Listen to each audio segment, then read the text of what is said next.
Kiss me, I'm Irish. Hello everyone, I'm Sarah from Everyday Starlet. Welcome to my channel. I make videos to inspire you to be the star of your own life. I'm continuing my Masculine and Feminine Energies film breakdown series with a John Wayne classic, The Quiet Man. In honor of St. Patrick's Day, I thought I would do something with an Irish theme to it, which is why I'm wearing my emerald green and my faux emerald earrings. Well, I'm part Irish. So there you go, we're all on theme. If you're not familiar with what I mean by masculine and feminine energies, a brief summary. Masculine and feminine energies are energies that live within all of us. We all contain both energies, but we all have a core energy that's the energy we are most ourselves in. That energy often links up with our gender, but it doesn't necessarily have to. We can be in wounded or healed versions of either of these energies. And in order to have sexual polarity in a relationship, you need to have a masculine partner and a feminine partner, because opposite energies attract and the same energies repel sexually. So I want to do something with an Irish theme in honor of St. Patrick's Day. So I decided to ask on social media if you guys had any requests of some Irish themed films, and The Quiet Man was actually the most highly requested. So this was actually my first time watching this film, and I actually realized this is my first time watching any John Wayne film, which I don't know why it took me so long, because like, wow, he's manly. Okay, I totally get what people are talking about when they talk about John Wayne now.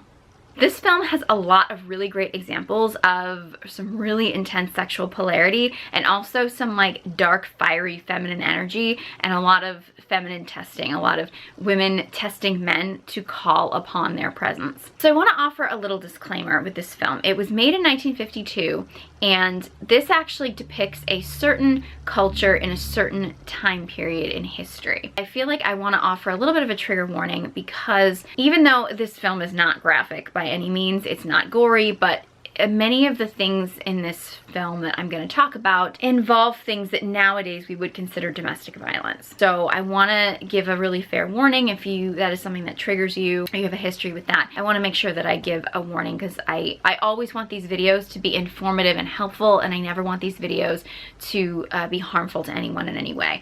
And I'm not advocating in any of this that violence is acceptable. I just think that there are a lot of scenes in this movie that offer an extreme example of sexual polarity between the masculine and the feminine, and some of them do get a little violent and aggressive. And I want to make sure that everybody's aware that I am not advocating for any kind of domestic violence or for any kind of physical violence in any way. That's not what I'm talking about. This is extreme examples of some of the energies that I'm discussing, and are not necessarily things that we should be copying exactly, and also understanding that at a certain period in time, some of these behaviors were considered acceptable. I'm not saying that these should be considered acceptable in this period in time, and if you want to know more about my feelings about feminism, I have a whole video about that if you want to check that out. I will link it to this one. So in The Quiet Man, John Wayne plays Sean. Now Sean was actually born in Ireland, but we find out very early on that he moved at a very young age and was raised in America. He actually became very successful in America, and he decided that in his retirement he was going to move back to his hometown in Ireland and buy his childhood home. And when Sean moves back, he is very quickly taken with Mary Kate, who is played by Maureen O'Hara, and that's actually the dynamic between the two of them that I'm going to focus on primarily in this video. Sean is taken with Mary Kate from the very beginning. He sees her herding some sheep in a field, and he is just absolutely enamored with her. And I think that this scene really is evident of how unbelievably magnetic a natural feminine energy can be to a masculine. It almost ends up feeling very much like an illusion, and they kind of make it seem like he's not sure if he just dreamed her or if he actually saw her. It becomes this very magnetic force, and you know, she is just kind of ethereal. She's got a very goddess-like energy of just her in the field, and Sean is just so taken with her. They don't actually even speak in this meeting. He is just absolutely taken with her. So Sean ends up approaching Mary Kate after church one day, and he's told to stay away from her. He's informed that the customs in Ireland are very different than the customs in America, so he can't just approach a woman the way he would in America. He has to actually court her. And he asks about Mary Kate, and it's interesting how they describe describe her. You know, she's got fiery red hair, and they kind of describe her temper as matching her hair, which her hair is really magnificent in this film, I gotta say. She's known as having this really fiery temper, and it's interesting how they, even when they have a matchmaker that gets together to set them up, it's like she's constantly being referred to as the spinster. And you kind of find out that she is kind of a slave to her brother, and kind of takes care of his home, and her brother is actually just a really mean, angry man that nobody likes and who butts heads with Sean a lot. So you can kind of see why she would be so fiery, is because she's kind of dealing with a lot of men who kind of treat her like a servant, and she's being treated like a servant, and so she has this very fiery temper. So people kind of, most men stay away from her because they can't handle that fieriness within her, which is what I would describe as very dark feminine energy. Yes, she does have a wall up, and she does have some, I would say, a masculine shield and a little bit of masculine wounding within her throughout this, but she also has just this very fiery feminine energy. She actually sneaks into Sean's home before he moves in, and he catches her there, and they have this amazing scene that is just oh my god, like the sexual polarity between his grounded masculine presence and her like fiery emotional feminine storm is just absolutely, like, it's just so polarizing. It's overpowering, and they do get a little bit aggressive with each other, but the fact that there's like a storm going and there's a fire going and like all the elements together, and this masculine, I mean, Sean is just the epitome of just this grounded, stable, masculine energy that just takes charge and takes control. And Mary-Kate is just this like fireball of energy. She's just the epitome of this sort of just feminine storm of emotions and energy. And like, this scene is such an example of the masculine feminine polarity. It's just unbelievable. And you can see how turned on Mary-Kate is by him because he's got this grounded, stable presence. He's finally a masculine that can handle the wildness of her feminine. She's got a lot of wild woman energy, which I actually have a video all about the feminine archetypes. If you want to check that out, I have several videos actually. Because he is such a grounded, stable energy, Mary-Kate can really let her wild, feminine, fiery energy free. She can let loose because he is so grounded and stable, and he's able to contain her. He's able to be, if you think about it, like the masculine is like the tree, and the feminine is like the wind and the storm that happens around the tree, and like the masculine stays rooted and grounded while the feminine just swirls around it. The more stable and rooted the tree is, the safer the feminine is going to feel in fully being herself and fully stepping into all of her, of not being told she's too much, because clearly she's been told she's too much. You see it just in the way that people talk about her to Sean, is that, you know, Mary-Kate is too much, she's too fiery, like who would want her? And it's like she's finally found someone who's able to be stable enough. And if you do notice, and again, this is a cultural thing, I'm from Boston, I'm very familiar with Irish pubs, but if you notice that most of the men in the town are drunk most of the time, right? And so there's a lot of drinking, and there's a lot of like instability and a lot of anger in the men, and Mary-Kate is surrounded in a town of men who don't necessarily have that rooted stability. So when Sean comes in with that grounded stability, it is just such a turn on for her. So Sean decides to set up things with the matchmaker to officially court Mary-Kate.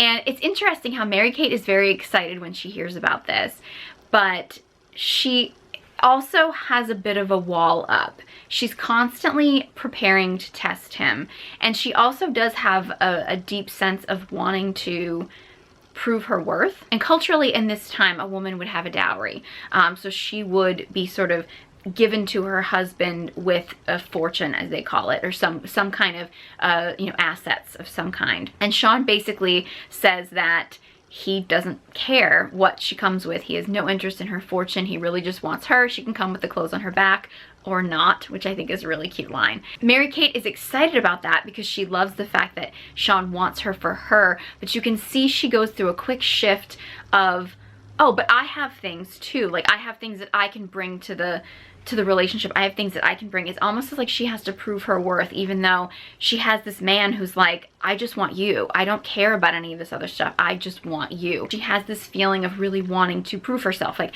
well, but I have this and I have this and I have this and I can come with all these things. It's kind of this need to prove her worth that a lot of us women deal with a lot. It's like, we tend to feel like we're not enough, so we need to start proving that we are something else, and not realizing that as feminine beings, us bringing ourselves and our own feminine energy really is enough for a true healthy masculine. So Sean is finally allowed to start courting Mary Kate, and it's very interesting because they have so much chemistry, but the rules are essentially, you know, they're not allowed to hold hands or touch, or they're supposed to be chaperoned on dates, and there's all these rules. And it's interesting because they both have this kind of like fiery, rebellious energy within them that they kind of run away from the chaperone and kind of escape. And Mary Kate has this playful energy where she kind of takes Sean almost on this adventure. She's running and he's running after her, and they're running through the water, and she's taking off her stockings and running through the water, and he's chasing after her, and they end up in a graveyard. And Sean is so enamored with her and with her energy and her fire and her excitement and her rebellion, and he's so drawn to her because of it. And so they end up in this graveyard, and there's just this beautiful scene where they end up in this storm. She ends up feeling really scared, and he gives her his jacket and just like holds her in the storm. And it's such a beautiful example of the masculine being like the safe space and holding the feminine during a storm. And that storm could be a legit storm, or it could just be the feminine storm of her emotions coming up. You know, she's actually fighting years of tradition because he's kind of thinking, well, we don't really have to do things the traditional way. And you can tell she doesn't really want to do things the traditional way, but that's all she knows. So she's getting really caught up in him. And so like this emotional storm happens, and this physical storm, and the fact that Sean is so able to hold her in that storm and comfort her is just, it's such a beautiful scene, and I think it's so symbolic. So Sean and Mary Kate end up getting married, and Will, her brother, doesn't like Sean, and they butt heads a lot, and he ends up basically saying that he is not going to give Sean Mary's fortune. Sean doesn't care as far as he's concerned. You know, he has her, that's all he wants. Mary Kate is very upset about that for a few different reasons. For starters, she's basically being asked to leave her home and leave all of her things behind, which are a lot of antiques, heirlooms, things that she's always wanted. So there it is, their wedding night, and she's basically upset because, you know, she always imagined that these things that were hers, that belonged to her, were going to be in her new home. And she's really upset that Sean didn't try to get those things for her. Now Sean is in this place where he's very detached from things, which is a very masculine mentality of just sort of detaching from you know, physical things. You know, healthy masculine energy doesn't necessarily obsess over, you know, physical objects or having a lot of stuff. But the feminine tends to be much more sentimental and much more drawn to you know, caring about her surroundings and the things around her, and those things tend to matter a lot more to the feminine, and they matter a lot to Mary Kate. And so she gets very upset about not having her things. And it's interesting how Sean doesn't understand that at first. He thinks that, well, they're married, so things should be fine.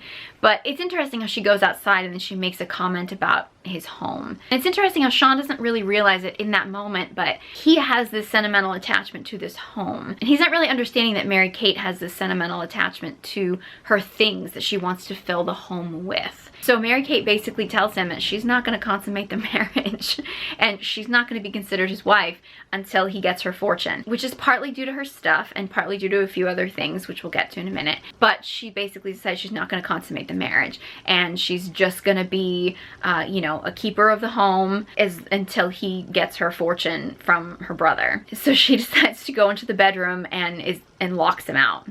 And it's interesting in this scene, and this scene does get somewhat violent, where Sean basically breaks the door down. Sean gets really upset and basically tells her that there will be no locks between them in their marriage, except the ones in her heart, and really grabs her and throws her on the bed. And you kind of get the impression that she thinks that he's going to take her, and she almost wants him to. Like, you get that feeling that she really wants that aggression from him. but he actually throws her and breaks the bed and then leaves, and he sleeps in the main room in the house. So they spend their wedding night sleeping apart. So they're already off to kind of a rough start, but you can tell in that moment that she is really taken by his take charge, aggressive manner. So the next day, a bunch of their friends actually show up at their house with all of Mary-Kate's things. They've managed to convince her brother to give the couple all of her things, but not the money that was promised. So he still actually owes them $300 for her, which, if you think about it, it's a different time period. I'm thinking $300 seems a little insulting, but that's today's time. In that time, $300 was a lot more money. But again, Sean doesn't want the money, and it's not about the money. And I don't really think that Mary-Kate really thinks it's about the money either, even though she says it's about the money. So she gets her things, but she still wants the money. So it's interesting how Mary-Kate starts to soften around Sean, and Sean is out gardening, and he's decided to plant some roses. And, you know, we learn early on in the movie that his mother had roses when they lived there, so he really wanted to plant roses in honor of his mother. But he doesn't really tell her that. Like, there's a lot of things in this movie that if Mary-Kate and Sean had just said things to each other, there would have been a lot less conflict. Like, they had a lack of communication, big time. But Mary-Kate kind of doesn't understand the concept of roses. It's like, well, why doesn't he plant food in a garden, you know? And she's all, she gets in her masculine mentality because he's more in his feminine in that moment, which is an example of, you know, even the most grounded, you know, healthy, stable, masculine man has his feminine moments. He has a sentimental attachment to his childhood home. He has a sentimental attachment to planting roses because they're beautiful. Whereas, you know, a Mary-Kate kind of goes into this masculine mentality of wanting all of their gardening to be practical, and it should be food that they grow, and, you know, they should be dealing with maybe selling this in order to get this livestock. She still doesn't understand that Sean really does not have money problems. He has all the money that he needs. She doesn't really understand that. She's kind of still in a bit of that like poverty, scarcity mentality. We're thinking everything needs to be practical. Whereas Sean's in this kind of place in his life where he really wants things to be beautiful. He wants to surround himself with beauty. That's why he chose Mary-Kate. And he's not necessarily thinking about things as far as that scarcity mindset that she has, which is putting her more in her masculine energy of like needing a direction and needing to be practical. And it's interesting how the more that Sean stays grounded and stable and actually starts to give to Mary-Kate and actually kind of starts to, she really has no idea that he's as well off as he is, starts to allude to her that he's going to provide for her, that she starts to soften a bit, and he actually surprises her with this horse and carriage, and she just lights up when she sees it. And it's this really beautiful moment of her, you know, getting excited, and he wants to let her drive it, and they have this really great moment because he's really showing her that he is stepping into the role of provider and that he is going to provide for her. So they ride into town, and Mary-Kate sees her brother, who is kind of throwing money around buying drinks for people, and she realizes he's probably come into money and wants Sean to confront her brother, Will, about the money that Will still owes them. Sean doesn't want to do that. Sean doesn't want to get into this. He doesn't care about the money, and he's kind of upset that Mary-Kate cares about the money. But we kind of realize as this is going on that it really is never about the money for Mary-Kate. It's more about the principle. It's more about the fact that she really wants to know that Sean is strong enough to stand up to her brother, to stand up to anybody. She wants to know that Sean is a protector. That's where feminine testing, and I have a whole video about feminine testing, and I talk about this also in my How to Challenge a Man video, that often the feminine will want to test the masculine to see his strength. I've actually read this thing about in caveman days where apparently before a woman would mate with a man, she would physically assault him to see if he was able to you know, restrain her and protect himself against her, because that showed that he was stronger than her, and then she'd be willing to mate with him because she knew she'd get stronger babies. I mean, that's caveman times. I'm not advocating attacking men randomly by any means, but I'm just saying that's where some of this is rooted in, is this feminine's urge to kind of almost like bait or test or get the masculine to stand up for either himself or her, especially. It's her way of knowing that she's safe with him, that he would step up if he needed to. In this situation, he doesn't really need to, and she knows that, but she wants to make sure that if push came to shove, literally push came to shove, that he would be able to. This grounded, rooted, stable energy that she loves so much and that she's very attracted to, she needs to make sure that he could be aggressive and he could be, you know, the protector when she needs him to be. So in reality, none of this is really about the money. And when he will not step up to her brother, she basically takes the horse and carriage and just leaves him in town and makes him walk home. Sean actually goes and talks to the vicar, as he puts it, and Mary actually talks to the town priest about their issues.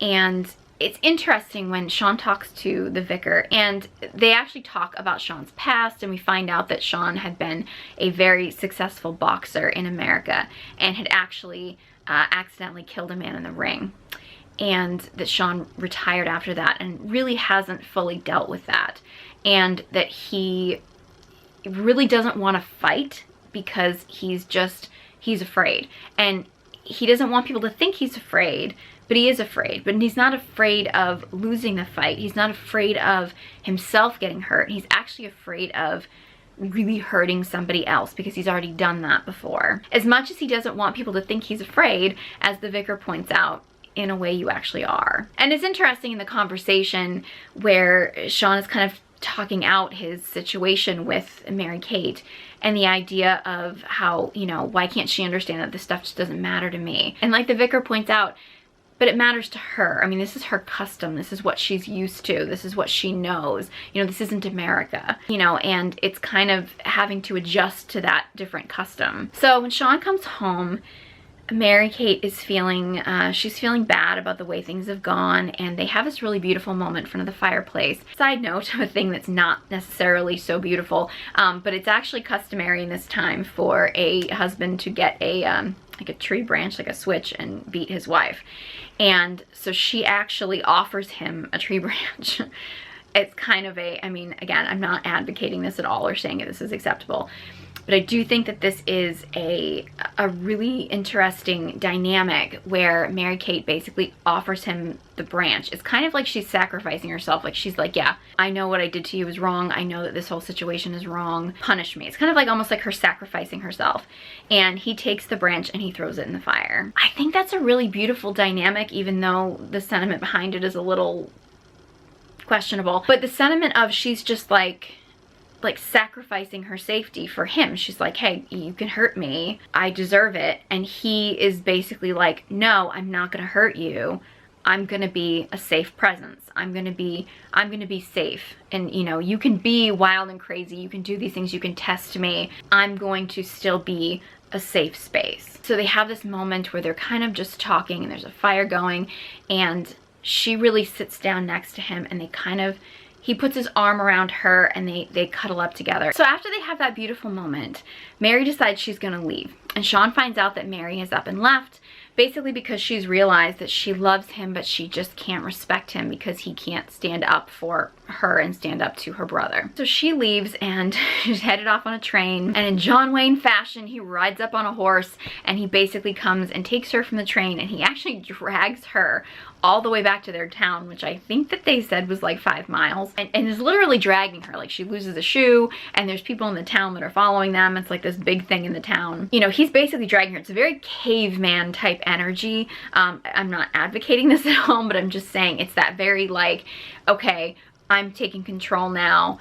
And you know, she's going with it. She's not fighting him. I mean, she's fighting him, but not too much, because I think she kind of wants this in a way, because again, he's standing up for himself. He's taking control of the relationship. He's not being a pushover, which is what she wanted. So basically, he drags Mary Kate all the way to Will, Mary Kate's brother, and confronts Will, and basically says that if Will won't give him Mary Kate's fortune, then as far as he's concerned, the deal is null and void, and he can have his sister back.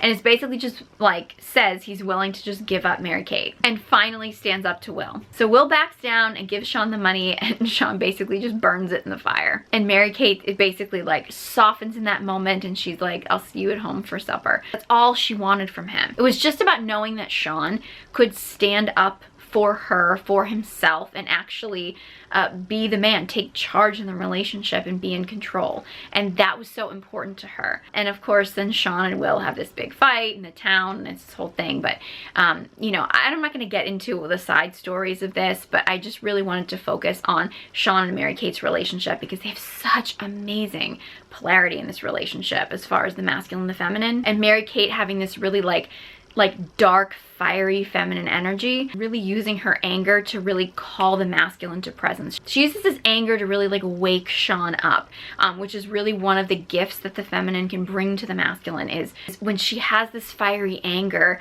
is using it to wake him up, using it to get him to work through. I mean, Sean has to work through this stuff, the stuff he's been trying to run away from, is this, you know, this idea of being afraid to get into a fight, of being afraid of hurting someone.